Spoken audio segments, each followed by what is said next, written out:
কাঁদছে Mrs Jones. অঝোর ধারায় ঝরছে তার চোখ থেকে অশ্রু। ঠোঁট কামড়ে কান্না চাপার চেষ্টা করছে পলা জোন্স। আহমদ মুসা ও হাসান তারিকের বিব্রত চেহারায় বেদনার একটা মলিন আস্তরণ নেমে এলো। সরি, এই মর্মান্তিক ঘটনা রোধ করার কোনো উপায় আমাদের ছিল না, বলল সে নরম ও বেদনা জড়িত কণ্ঠে। ধীরে ধীরে চোখ খুলে মিসেস জোন্স বলল, বাছা, তোমাদের কোনো দোষ নেই। তোমরা আত্মরক্ষার জন্য যা করার তাই করেছ। তা না করলে হয়তো তোমাদেরই মরতে হতো। এরা যে কত বড় খুনি বর্বর তা আবারও প্রমাণিত হয়েছে। আমার দুঃখ কথা শেষ করতে পারল না মিসেস জোন্স। কান্নায় ভেঙে পড়ল সে আবার। সান্ত্বনার কোনো ভাষা খুঁজে পেল না আহমদ মুসা। বুক ভাঙা কান্না যাকে বলে, সেই কান্না শুনে যাওয়া ছাড়া তাদের কোনো উপায় ছিল না। অস্বস্তিকর একটা অবস্থা, চরম বিব্রতকর অবস্থা আহমদ মুসাদের। অসহনীয় নীরবতাটা এবার ভাঙল পলা জোন্স। মুখ থেকে রুমাল সরিয়ে নিয়ে চোখ মুছে বলল, আপনারা না বললে ভাইয়া খুন হয়েছে বা মরে গেছে সেটাও আমরা জানতে পারতাম না। ওরা আমাদের জানাতো না। বেশি পিড়াপিড়ি করলে আমাদেরই ওরা খুন করত। আহমদ মুসা মুহূর্তের জন্য পলা জোন্সের দিকে তাকালো, বলল, সরি, আমি বুঝতে পারছি না। আপনি আজরসের মানে পর্তুগালের গোয়েন্দা বিভাগের কর্মী হয়েও এদের ভয় করেন কেন? আপনি গোয়েন্দা বিভাগকে বলে তো এদের শায়েস্তা করতে পারেন। ম্লান হাসল পলা জোন্স। হাসিটা কান্নার চেয়েও করুন। বলল, বলে কোনো লাভ হতো না। আমি খোঁজ নিয়ে জেনেছি এরা WFA এর ভাড়া করা লোক, আর আমাদের দেশের গোয়েন্দা প্রধান WFA এর চিফ আজর ওয়াইজম্যানের বন্ধু, আর আমি মাত্র কয়েকদিন আগে কাজে যোগদান করা একজন সামান্য গোয়েন্দা অফিসার। বন্ধু বলছেন কেন? বলল আহমদ মুসা, তার কণ্ঠে বিস্ময়। আমাদের গোয়েন্দা প্রধান সকল নীতি নিয়ম ভঙ্গ করে আজরসের পানিসীমায় WFA এর মিনি সাব ও অন্যান্য জলযানের অবাধ বিচরণের অনুমতি পাইয়ে দিয়েছেন এবং দূরের বিচ্ছিন্ন একটা দ্বীপ ওদের নামে লিজ করিয়ে দিয়েছেন, বলল পলা জোন্স। নাম কি দ্বীপটার? জিজ্ঞেস করল আহমদ মুসা। দ্বীপের একটা নাম আছে, আমি শুনেছি, কিন্তু ভুলে গেছি নামটা, বলল পলা জোন্স। ম্যাপে নাম পাওয়া যাবে না? আহমদ মুসা বলল। ফরমালি দ্বীপটার আলাদা নামকরণ হয়নি। মানচিত্রে পার্শ্ববর্তী দ্বীপের নামেই তাকে ডাকা হতো, তবে লোকমুখে দ্বীপটার আলাদা একটা নাম আছে, তা আমি ভুলে গেছি, বলল পলা জোন্স। সাও তোরাহ কি? জিজ্ঞাসা আহমদ মুসার। হাসল পলা জোন্স, বলল, এ নামটা কি করে জানলেন? বেন্টো শসাদের কাছে শুনেছেন? এ নাম আমরা আগে থেকেই জানি। এ দ্বীপে আমাদের লোকেরা বন্দী আছে বলে মনে হয়, বলল আহমদ মুসা। এ নাম আমি বেন্টো শসাদের কথা থেকে শুনি, কিন্তু দ্বীপটা চিনি না। এ নামের কোনো দ্বীপ আজরস দ্বীপপুঞ্জে নেই। হতে পারে এটা কোনো দ্বীপের নতুন নাম, পলা জোন্স বলল। কথা শেষ করে একটা দম নিয়েই আবার বলে উঠল পলা জোন্স, ও দ্বীপে শুধু আপনাদের লোকেরাই নেই, অন্য লোকেরাও আছে। আমাদের এ দ্বীপের রুটেও তো অনেক বন্দী সেখানে যায়। আপনাদের গোয়েন্দা বিভাগ এ বিষয়টা জানে না, কিছু করে না কেন? চট করে প্রশ্ন করল আহমদ মুসা। আজরস দ্বীপপুঞ্জ একটা মুক্ত দেশ। পর্তুগাল কিংবা ইউরোপীয় কোনো দেশের ভিসা থাকলে সে আজরসে প্রবেশ করতে পারে। তাছাড়া ওরা বন্দীদের নিয়ে আসে কোনো বিশেষ ব্যবস্থায় জলপথে। এই বিস্তীর্ণ জলপথ পাহারা দেবার কোনো ব্যবস্থা আজরসে নেই। এরপরও গোয়েন্দা বিভাগ এবং কোনো পর্যায়ে পুলিশরাও এই বিষয়টা জানে বলে আমার মনে হয়েছে। আমি একদিন কথায় কথায় আমার ঊর্ধ্বতন অফিসারকে এ বিষয়ে বললে তিনি মন্তব্য করেছিলেন, WFA লোকেরা এই দ্বীপপুঞ্জের VIP, ওদের নিয়ে মাথা ঘামিও না। একদিন হরতার পুলিশ ইনচার্জের গাড়িতে আমি বেন্টো শসাদের দেখেছি, বলল পলা জোন্স। যে দ্বীপ ওদের লিজ দেয়া হয়েছে সে দ্বীপে তাহলে আজরস সরকারের কোনো উপস্থিতি নেই? প্রশ্ন করল আহমদ মুসা। সেটাই স্বাভাবিক, পলা জোন্স বলল। আপনি গোয়েন্দা বিভাগের লোক, এ কথা কি বেন্টো শসারা জানে? প্রশ্ন আহমদ মুসার। জানে না। জানলে আমার উপর ওদের আরও অধিকার বর্তাবে বলে আমি ভয় করি, বলল পলা জোন্স। আজরসের একজন গোয়েন্দা এতটা অসহায়? তার সামান্য আত্মরক্ষার অধিকারও সে আদায় করতে পারবে না ডিপার্টমেন্ট থেকে? আহমদ মুসা হাসল, তার কণ্ঠে বিস্ময়। ম্লান হাসল পলা জোন্স, বলল, মেয়ে হওয়ার অনেক সুবিধা আছে, অসুবিধাও আছে। আমার দুর্বলতা টের পেলে অফিসে যাদের কাছে আশ্রয় চাইব তারাও এই সুযোগ ব্যবহার করতে পারে। তাছাড়া ভিআইপিদের বিরুদ্ধে অভিযোগ করলে চাকুরির অসুবিধা হওয়ার ভয় তো আমার আছেই। আহমদ মুসা একটু হাসল, তারপরে গম্ভীর হয়ে উঠল তার মুখ। বলল, মুক্ত সোসাইটিতে মেয়েরা সমানাধিকার পাওয়ার পরেও মেয়েদের এই অসহায়ত্ব গেল না, আরও বেড়েছে। আগে মেয়েরা পারিবারিক প্রোটেকশনে থাকত, কিন্তু এখন পথে ঘাটে, অফিসে, রেস্তোরাঁয় পুরুষদের মতো নিজেদের প্রোটেকশন তাদের নিজেদেরকেই করতে হয়। কিন্তু সমানাধিকার পেলেও প্রাকৃতিকভাবে অসম নারীরা সে প্রোটেকশন দেওয়ার ক্ষমতা রাখে না। ফলে পথে ঘাটে, অফিস আদালতে অবাধ বিচরণের আজাদি তাদেরকে চারপাশের যথেচ্ছাচারের জিঞ্জিরে বেঁধে ফেলেছে। সমানাধিকারের ব্যাপারটা একটা গাঁজাখুরি, তা এখন আর বুঝার বাকি নেই। সমানাধিকার পেয়েও নারীরা লাঞ্ছিত হবার অভিযোগ অবিরাম তুলছে, কিন্তু একজন পুরুষ কখনো এই অভিযোগ তোলে না। উভয়ের মধ্যেকার প্রাকৃতিক অসমতাই এর কারণ, বলল পলা জোন্স। সে থামতে মিসেস জোন্স বলল, তোমরা কথা বলো বাছা, আমি একটু উপর থেকে আসি। বলে মিসেস জোন্স কাপড় দিয়ে ভালো করে চোখ মুছে উঠে দাঁড়াল। ধন্যবাদ মিস পলা জোন্স। আজকের ঘটনাকে আপনার অফিস কিভাবে দেখবে?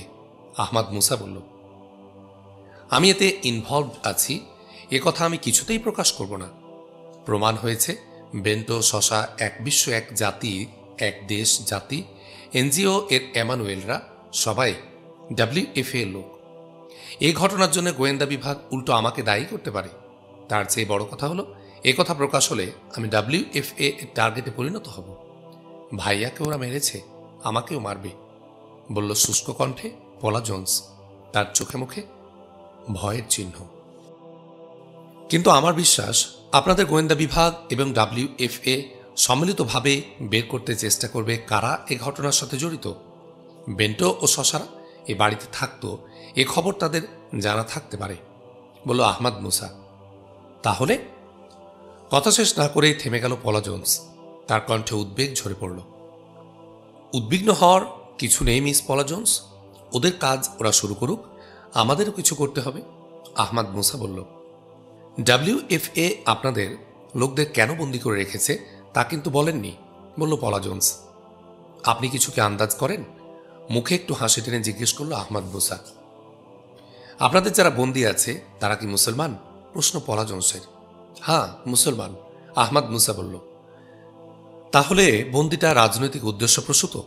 কারণ আমি জানি WFA এর চিফই শুধু ইহুদি তা নয়, গোটা WFAটাই ইহুদি। গত রাতের ঘটনায় এক বিশ্ব, এক জাতি এনজিওর যে এমানুয়েল মারা গেল সেও ইহুদি। সুতরাং ইহুদিরা কোনো রাজনৈতিক উদ্দেশ্যে আপনাদের লোকদের আটক করেছে। এটা আরও বেশি পরিষ্কার হবে যদি জানা যায় ওরা কি করতেন, বলল পলা জোন্স। হাসল আহমদ মুসা, বলল, আপনি? আহমদ মুসাকে থামিয়ে দিয়ে কথা বলে উঠল পলা জোন্স। আমাকে আপনি সম্বোধনের কি প্রয়োজন আছে? গতরাতে আমাকে উদ্ধারের কঠিন মুহূর্তে আপনি আমাকে তুমি সম্বোধন করেছিলেন, আমার খুব ভালো লেগেছিল। আমি আপনাদের ছোট বোনের মতো হতে পারি না? থামল পলা জোন্স। ধন্যবাদ পলা, তুমি আমাদের ছোট বোনের মতো নও, ছোট বোনই তুমি আমাদের, বলে আহমদ মুসা তাকালো হাসান তারিকের দিকে, বলল, তাই কিনা হাসান তারিক? অবশ্যই ভাইয়া, বলল হাসান তারিক আনন্দে মুখ উজ্জ্বল করে। বলে হাসান তারিক পলা জোন্সের দিকে তাকিয়ে বলে উঠল, আজরসের হারতায় এসে আমরা কয়েকটা বোন পেয়েছি, এ কথা শুনলে তোমার ভাবিরা খুব খুশি হবে। আমার কি তাহলে এখন দুই ভাবি? হেসে বলল পলা জোন্স। অবশ্যই, হাসান তারিক বলল। ও গুড গড, যেখানে একটিও ছিল না সেখানে দুই ভাবি পেলাম, ওরা থাকেন কোথায়? বলল পলা জোন্স। আমার স্ত্রী থাকেন ফিলিস্তিনে, আর ভাই আর মোহতারামা থাকেন সৌদি আরবের মদিনা শরীফে। হাসান তারিক বলল, আপনারা আরব? তাহলে তো WFA এর সাথে লড়াই লাগার কথা।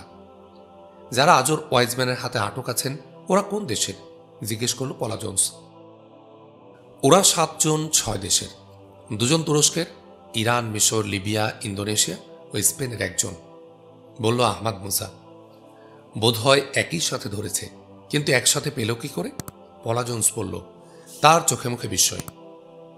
ওরা 7 জন ফ্রান্সের স্ট্রাসবার্গে একটা গোয়েন্দা ফার্ম খুলেছিল। সে গোয়েন্দা ফার্মটিকেও ধ্বংস করেছে, তাদেরকেও কিডন্যাপ করেছে, বলল আহমাদ মুসা। ওরা কি ইহুদিদের বিরুদ্ধে কিংবা WF এর বিরুদ্ধে কোনো কেস নিয়ে কাজ করছিল? প্রশ্ন করল পলা জোন্স। তোমার এ কথা মনে হলো কি করে? আহমাদ মুসা জিজ্ঞাসা। গোয়েন্দা ফার্মটাও যখন ধ্বংস করেছে তখন বলতে হবে ফার্মটা খুব বড় ব্যাপার নিয়ে সামনে এগোচ্ছিল, বলল সে। ধন্যবাদ পলা, ঠিক বলেছ তুমি। গোয়েন্দা ফার্মটি ধ্বংস করার পর সেই কাজ সম্পর্কে তথ্য নেওয়ার জন্যে ওদের কিডন্যাপ করেছে, বলল আহমাদ মুসা। ভাইয়া, আপনারা কে? প্রশ্ন পলা জোন্সের। কেন এ প্রশ্ন? বলল আহমাদ মুসা। কারণ বন্দি গোয়েন্দাদের যারা উদ্ধার করতে আসে তারা আরো বড় কেউ, আর এর প্রমাণও গতরাতে আমি পেয়েছি। দেখে মনে হয়েছিল পৃথিবীর বেস্ট কমান্ডোদের আমি দেখছি। আমার মানুষ হিসেবেও আপনারা অসাধারণ, সুতরাং আপনারা অসাধারণ কেউ হবেন তা নিশ্চয়, পলা জোন্স বলল। আহমাদ মুসা হেসে কিছু বলতে যাচ্ছিল, এ সময় বাইরের গেটে নক হলো। আহমাদ মুসা থেমে গেল। পলা জোন্স একবার দরজার দিকে তাকিয়ে বলল, আপনারা বসুন, আমি দেখি কে। বলে পলা জোন্স তাড়াতাড়ি উঠে গিয়ে দরজার লুকিং হোল দিয়ে বাইরে তাকিয়ে দেখে দ্রুত ফিরে এসে বলল, একজন গোয়েন্দা কর্মকর্তা এবং আরও একজন লোক। পলা জোন্সের চোখে মুখে একটা ভীত ভাব। আমরা ভেতরে যাচ্ছি, ওদের এনে বসাও, আমরা পরে প্রয়োজনে আসব, তোমার কোনো ভয় নেই, দ্রুত কণ্ঠে বলল আহমাদ মুসা। বলেই আহমাদ মুসা উঠে ছুটল তার ঘরের দিকে, হাসান তারিকও। পলা জোন্স ফিরে গিয়ে গেট খুলে দিল এবং গোয়েন্দা কর্মকর্তাকে স্বাগত জানিয়ে বলল, গুড মর্নিং স্যার। আপনি কষ্ট করে আমাদের বাসায়? আমাকে খবর দিলেই তো হতো। গোয়েন্দা কর্মকর্তার নাম ভিক্টর রাইয়া, হারতার গোয়েন্দা প্রধান সে। কথা শেষ করে একটু থেমে আবার বলে উঠল পলা জোন্স, স্যার আসুন স্যার, ভেতরে আসুন। ভেতরে ঢুকতে ঢুকতে বলল, ব্যাপারটা খুব জরুরি তো, তাড়াতাড়ি তোমার এখানে আসতেই হতো, তাই চলে এলাম। ভেতরে ঢুকে একটু থমকে দাঁড়ালো। পেছন ফিরে তার পেছনে আসা সাথের লোকটির দিকে ইঙ্গিত করে গোয়েন্দা প্রধান ভিক্টর রায়া বলল, ইনি একজন বিশ্ব এনজিওর ভাইস চেয়ারম্যান, নাম কেলভিন কেনেইরো। এই সকালে তিনি হারতা এসে পৌঁছেছেন, ওদের একটা কাজ আমাদেরকে এখানে নিয়ে এসেছে। বলে আবার হাঁটতে লাগলো ভিক্টর সোফা লক্ষ্য করে। পলা জোন্স ও কেলভিন কেনেইরো সম্ভাষণ বিনিময়ের পর তারাও হাঁটতে লাগলো সোফার দিকে। পলা জোন্সের মুখটা মলিন। ওদের দেখেই বুঝতে পেরেছে পলা জোন্স যে এরা গতকালের ঘটনা তদন্ত করার জন্য এখানে এসেছে। সে যে জড়িত এই বিশাল হত্যাকাণ্ডের সাথে, এটা কি তা তারা জানতে পেরেছে? আশঙ্কা ও অস্বস্তিতে ভরে গেল তার মন। ওদেরকে বসিয়ে তাদের সামনের এক সোফায় গিয়ে বসল পলা জোন্স। পলা জোন্স বসতে গোয়েন্দা কর্মকর্তা ভিক্টর রাইয়া বলে উঠল, বেন্টো ও শশা নামের দুজন লোক এবারও তো তোমার এখানে উঠেছে। ভেতরে ভেতরে আঁতকে উঠল পলা জোন্স, কিন্তু স্বাভাবিক কণ্ঠে বলল, জি স্যার। রাতে তো ওরা বাড়ি আসেনি, খোঁজ নিয়ে কিছু জেনেছ? বলল ভিক্টর রাইয়া। হ্যাঁ, ওরা বাড়ি আসেনি, কিন্তু আপনি জানলেন কি করে স্যার? পলা জোন্স বলল। বলছি, আমার প্রশ্নের দ্বিতীয় অংশের উত্তর দাও, বলল ভিক্টর। এক টুকরো বিব্রত হওয়ার মতো হাসি। বলল, খোঁজ নেওয়ার প্রয়োজন হয় না, ওরা এরকম প্রায়ই করেন। এমনকি একবার বাড়ি থেকে কোনো কাজে বেরোবার পরে চলে গিয়েছিলেন, 3 মাস পর ফিরে এসেছিলেন। ওরা খুন হয়েছে, ঠান্ডা গলায় বলল ভিক্টর। খুন? কখন, কোথায়? চোখে মুখে উদ্বেগ ও বেদনার চিহ্ন মেলে বলল পলা জোন্স। শুধু তারা নয়, আরও কয়েকজন খুন হয়েছে তাদের সাথে, ভিক্টর বলল। কোথায়? বলল পলা জোন্স। এক এনজিও এমানুয়েলের বাড়ি চেনো? ভিক্টর বলল। চিনি না, তবে লোকেশনটা জানি, বলল পলা জোন্স। ওই বাড়িতেই তারা সহ এমানুয়েল এবং অন্যান্যরা খুন হয়েছে, ভিক্টর বলল। রাজ্যের উদ্বেগ আতঙ্ক টেনে আনলো পলা জোন্স তার চোখে মুখে। তার মুখ হা হয়ে গেছে, কথা সরছে না যেন মুখে। মিস পলা জোন্স, গতকাল ওরা কখন বেরিয়েছিলেন? জিজ্ঞাসা কেলভিন কেনেইরোর। তার চোখেও সন্ধানী দৃষ্টি। গতকাল সন্ধ্যার পর ওরা বেরিয়ে যান, বলল পলা জোন্স। তাদের সাথে কি আর কেউ ছিল? কেলভিন কেনেইরো বলল। বুকটা কেঁপে উঠল পলা জোন্সের। ওরা কি জানতে পেরেছে যে পলা ওদের সাথে ছিল? পলা স্মরণ করে খুশি হলো যে সে যখন ওদের সাথে গাড়িতে উঠেছিল তখন আশেপাশে কেউ ছিল না। সন্ধ্যার আলো ছায়ে দূর থেকে সব দেখা ও বুঝা কারো পক্ষে সম্ভবও ছিল না। জিজ্ঞাসার উত্তরে পলা জোন্স বলল, সরি, ওদের যাওয়াটা আমি দেখিনি। পাড়ার বা শহরের কোনো মেয়ে বা মেয়েদের সাথে ওদের ওঠা বসা ছিল? বলল কেলভিন কেনেইরো। ওদের সাথে কোনো মেয়ে কখনো আমাদের বাড়িতে আসেনি। বাইরে কিছু ঘটে থাকলে আমি কিছু বলতে পারব না, পলা জোন্স বলল। তার কথা স্বাভাবিক রাখার চেষ্টা করছে সে, কিন্তু উদ্বেগটা চোখে মুখে ঠিকরে পড়ছে। কেলভিন কেনেইরো কথা বলল, দেখুন, গতরাতে এমানুয়েলের বাড়িতে যে হত্যার ঘটনা ঘটেছে সেখানে একজন মেয়ের উপস্থিতি ছিল। সেখানকার পুরো ঘটনাটা অন্তত সেই মেয়েকে কেন্দ্র করেই সংঘটিত হয়েছে। তার শার্ট ও ব্লাউজের ছেঁড়া অংশ পাওয়া গেছে চেন ছেঁড়া একটি লেডিজ হাতঘড়ির ছেঁড়া চেনে রক্তের দাগ আছে। এর অর্থ একজন মেয়ে সেখানে নির্যাতিত হয়েছে। অবস্থা বলছে নির্যাতন করেছে এমানুয়েলরা। তারা সকলেই মরেছে, কিন্তু মেয়েটির লাশ কোথায়? তার মানে মেয়েটাকে উদ্ধার করা হয়েছে। যারা উদ্ধার করেছে তারাই হত্যা করেছে এমানুয়েলদেরকে। মেয়েটাকে খুঁজে পেলে হত্যাকারীদেরকেও পাওয়া যাবে। আমাদের বিশ্বাস, যাদের মাধ্যমে সেখানে মেয়ে নেয়া হতে পারে তাদের মধ্যে বেন্টোদের কথাই প্রথম আসে। এজন্যই প্রথমে এসেছি, বেন্টোদের কথা জানতে। ভেতরটা কাঁপছিল পলা জোন্সের। কেলভিন কেনেইরো প্রত্যেকটা কথাই সত্য। ওরা কি আরও কিছু জানে? মনের দিক দিয়ে মুছড়ে পড়ল পলা, কিন্তু পরক্ষণে আবার ভাবল পরিস্থিতির মোকাবেলা তাকে করতেই হবে। কেলভিন কেনেইরোর দিকে মুখ তুলল পলা জোন্স, বলল, আর কি জানতে চান? ওরা মাঝে মাঝে এখানে এসে থাকতেন, এর বাইরে কোনো প্রকার সম্পর্ক তাদের সাথে আমাদের ছিল না। কেলভিনের হঠাৎ নজর পড়ল পলা জোন্সের ডান হাতের কবজির উপর। কবজির একটু উপরে চামড়া ছেড়ে যাওয়া, তাছাড়া হাতের ছোট্ট ব্যান্ডেজের পাশেও আঁচড়ের চিহ্ন। ভ্রু কুঁচকে উঠল কেলভিনের, বলে উঠল, আপনার হাতে কি হয়েছে মিস জোন্স? অ্যাক্সিডেন্ট করেছিলেন বলে মনে হচ্ছে। কবে? চমকে উঠেছিল পলা জোন্স। নিজের ভেতরটাকে আড়াল করার জন্যে পলা জোন্স তার মুখ নামিয়ে নিল এবং হাতটাকে নিজের কোলের মধ্যে টেনে নিয়ে বলল, হ্যাঁ, একটু ছিঁড়ে গেছে। আপনি ঘড়ি নিশ্চয় ডান হাতে পরেন, বলল কেলভিন কেনেইরো। তার চোখে মুখে প্রবল চাঞ্চল্য ঠিকরে পড়ছে। চকিতে মুখ তুলে একবার চেয়ে বলল, হ্যাঁ, কেন বলছেন এ কথা? কণ্ঠের কম্পন পলা জোন্স আড়াল করতে পারল না। মাফ করবেন মিস জোন্স, বলে কেলভিন কেনেইরো ভিক্টর রায়ার সাথে কিছুক্ষণ কানে কানে কথা বলল এবং পকেট থেকে একটা লেডিস ঘড়ি বের করে ভিক্টর রায়ার হাতে দিল। ভিক্টর রায়া ঘড়ির দিকে একবার তাকিয়ে বলে উঠল, মিস পলা, আমার যতটা মনে পড়ে তোমার ঘড়িটাও এইরকমই। নিয়ে এসো তো তোমার ঘড়িটা। ভয়ে ফ্যাকাশে হয়ে গেল পলা জোন্সের মুখ, কেঁপে উঠল তার বুক। বুঝল সব ওরা জেনে ফেলেছে। তার মুখ থেকে কোনো কথা বের হলো না। ভ্রু কুঞ্চিত হলো গোয়েন্দা কর্মকর্তা ভিক্টর রাইয়ার। একরাশ প্রশ্ন জেগে উঠেছে তার চোখে। সে বলে উঠল, মিস পলা, তাহলে তোমাকেই ধরে নিয়ে গিয়েছিল ওরা? দুহাতে মুখ ঢেকে কেঁদে উঠল মিস পলা। কেলভিন কেনেইরো আবার ভিক্টর রায়ার কানে কানে কথা বলল। ভিক্টর কেনেইরো বলল, মিস পলা, আমরা দুঃখিত, তোমার উপর জুলুম হয়েছে, কিন্তু শেষ পর্যন্ত বেঁচে গেছো। তোমাকে কে বা কারা উদ্ধার করলো মিস পলা? আমি জানি না। আমাকে উদ্ধার করে এনে পার্কের সামনে নামিয়ে দিয়েছে। কান্না জড়িত কণ্ঠ পলা জোন্সের। তারা কয়জন ছিল? জিজ্ঞেস করল কেলভিন কেনেইরো। তারা কয়েকজন ছিল, খেয়াল করে আমি দেখিনি কয়জন, ভয় ও দ্বিধাজড়িত কণ্ঠে বলল পলা জোন্স। কেলভিন তাকালো ভিক্টর রায়ার দিকে। কেলভিনের চোখে সন্দেহ। পরক্ষণে সে মুখ ঘোরালো পলা জোন্সের দিকে, বলল, উদ্ধারকারীদের তো আপনি দেখেছেন? হ্যাঁ, পলা জোন্স বলল।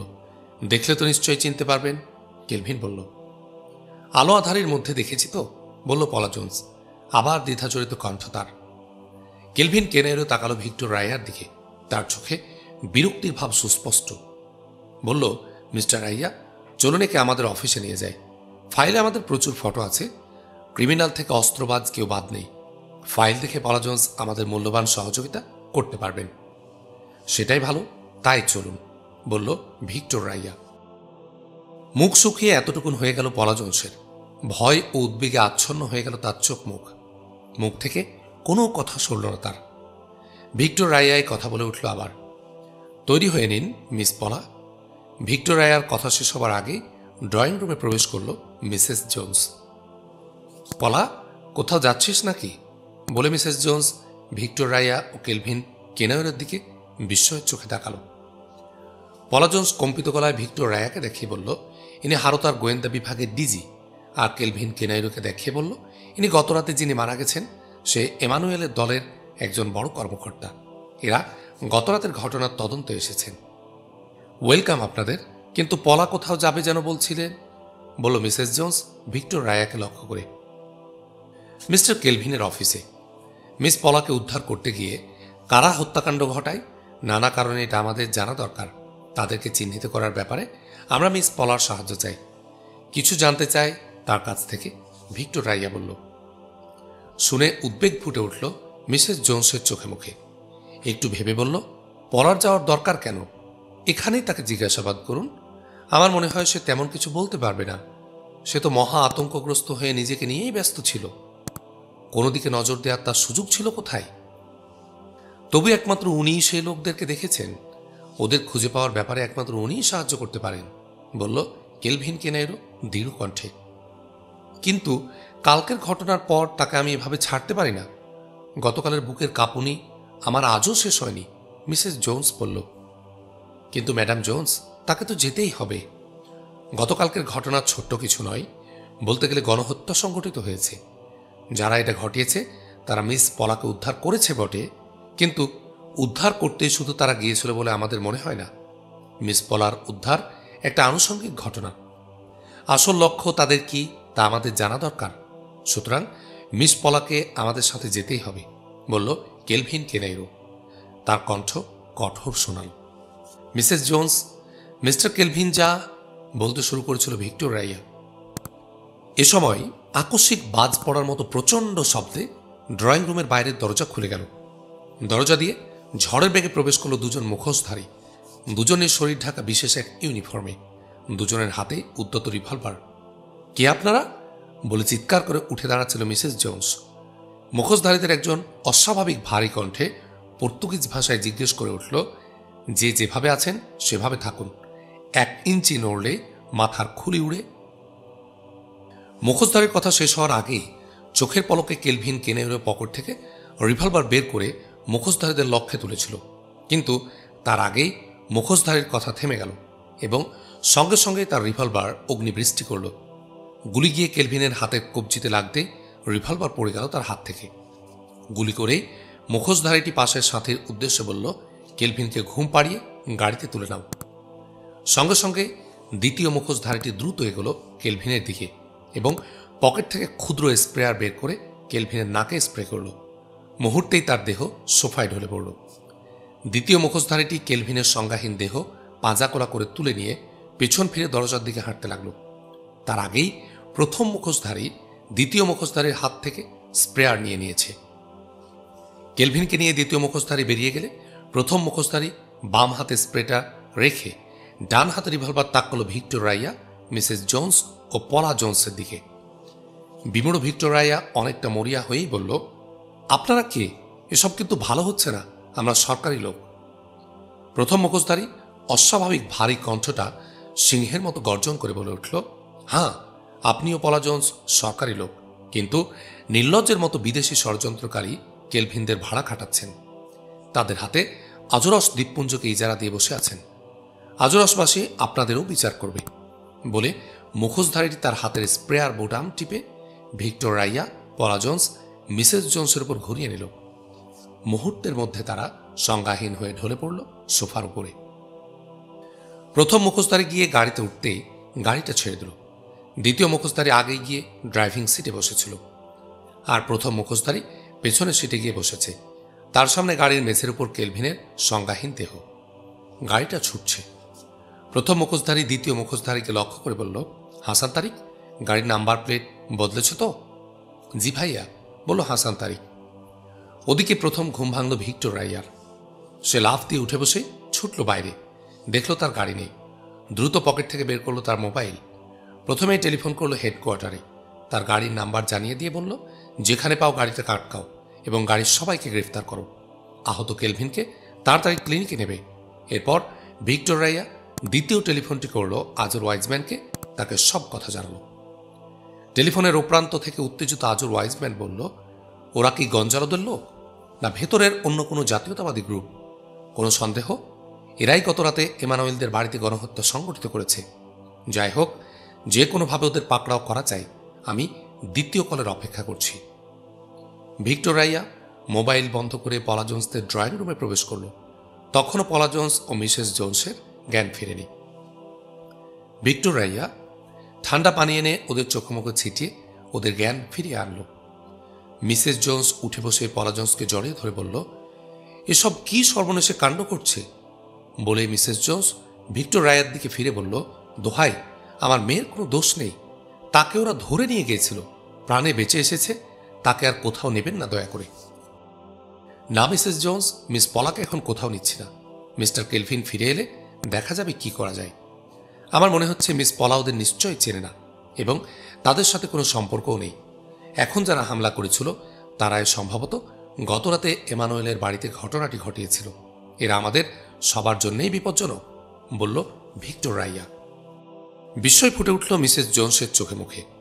কিছু বলতে যাচ্ছিল, কিন্তু তার আগেই ভিক্টর রায় উঠে দাঁড়িয়ে বলল, আমি চলি। মিস পলা, ম্যাডাম জোন্স আপনারা একটু সাবধানে থাকবেন, বলে বাইরে বেরোবার জন্য দরজার দিকে এগোলো ভিক্টর রাইয়া। সংজ্ঞা ফেরার পর একটি কথাও বলেনি পলা জোন্স। আগেই সে উদ্বেগ আতঙ্ক চোখে মুখে নেই তার, বরং চোখে মুখে স্বস্তি ও আনন্দ। মিসেস জোন্স উঠে দাঁড়ালো, বলল, যাই, বাচ্চাদের ডাকি। ঝামেলা তো গেছে, ওদের দেখতে পেলে ঝামেলা আরও বাড়ত। বুদ্ধিমানের কাজ করেছে না বেরিয়ে। মিসেস জোন হাঁটা শুরু করেছিল আহমাদ মুসাদের ঘরের দিকে। পলা জোন্স হাসল, বলল, আম্মা, ওরা ঘরে নেই। আমরা সংজ্ঞাহীন থাকার সময় ওরা কোথাও গেছে। কিন্তু তুমি দেখলে কি করে? আর তারা আমাদের ওভাবে ফেলে যেতে পারে? বলে মিসেস জোন্স আবার হাঁটা শুরু করল। ওরা নেই আম্মা, হেসে আবার বলল পলা জোন্স। কিন্তু মিসেস জোন্স পলার কথা গ্রাহ্য না করে গেল আহমাদ মুসাদের ঘরে। পরক্ষণে আবার ফিরে এলো, তার চোখে মুখে বিস্ময়। বলল, বাছারা এভাবে তো বাইরে যেতে পারে না, কিন্তু ঘটনা কি? কোথায় ওরা? ভেবো না আম্মা, ওরা ফিরে আসবেন, বলল পলা এবার গম্ভীর কণ্ঠে। তুমি তাহলে জানো, বলছো না কেন? বলল মিসেস জোন্স অধৈর্যের সাথে। দুজন মুখোশধারী ওরাই আম্মা। মহাবিপদ থেকে ওরা আবার আমাকে বাঁচিয়েছেন, বলল পলা জোন্স, তার কণ্ঠ ভারী। বিস্ময়ে ছানা বড়া হয়ে গেছে মিসেস জোন্সের চোখ। তার শকত কণ্ঠে উচ্চারিত হল, ওরা বাছারা ছিল, কিন্তু এভাবে এ কাজ করল কেন? তাদের বিপদ তো আরও বাড়ল। বলে ধপ করে সোফায় বসে পড়ল মিসেস জোন্স। তার চোখে রাজ্যের বিস্ময় আর দুর্ভাবনা। ধীরে ধীরে চোখ খোল কেলভিন কেনেইরা। তাকালো সে সোনালি দাড়িওয়ালা চুলওয়ালা পর্যটক বেশে আহমাদ মুসা হাসান তারিকের দিকে। তারপর চারদিকে তাকালো সে। তার চোখের ভয় উৎকণ্ঠাটা আরো গভীর হল। বলল, তোমরা আমাকে কোথায় এনেছ? কে তোমরা? কি চাও?